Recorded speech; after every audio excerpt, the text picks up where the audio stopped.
Tisti, ki so topla zimska oblačila že pospravili, so jih morali danes ponovno vzeti iz omare. Zima nam je namreč s celodnevnim sneženjem ponovno dokazala, da se koledarska pomlad prične 21. marca. Če odmislimo poostrene razmere na Primorskem, kjer pa se burja, ki je ponekod dosegla tudi do 190 km/h že umirja, smo jo v drugih delih Slovenije bolje odnesli. Na območju Gorenjske, Koroške in Dolenjske še vedno močno sneži, na Štajerskem nekoliko manj.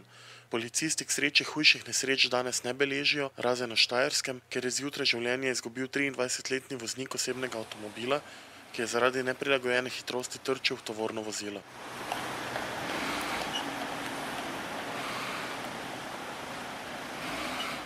Vsekakor pa ne bo odveč od previdna vožnja. Prvo opravilo, še preden boste lahko sedli za volan vašega jeklenega konjička, bo zagotovo praskanje ledu in snega z oken in strehe, če ne sodite med tiste srečneže, ki avtomobile parkirajo pod streho. Tako je zelo pohvalno, da se je malo kje našel voznik, ki mu je bilo malo mar za lastno in tujo varnost. Velika večina je svoje avtomobile pridno počistila, kakor tudi narekuje zakon o varnosti v cestnem prometu.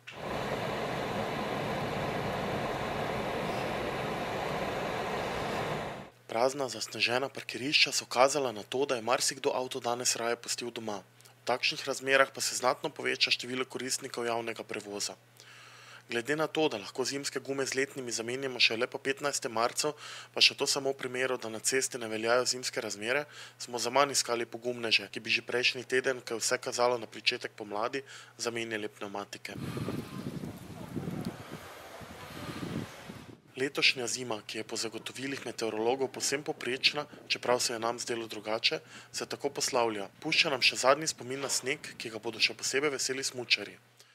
Dnevi, ko bomo lahko končno spet v kratkih rokavih sedli na kavico, pa čeprav v pogledu skozi okno zgleda drugače, tako niso več daleč.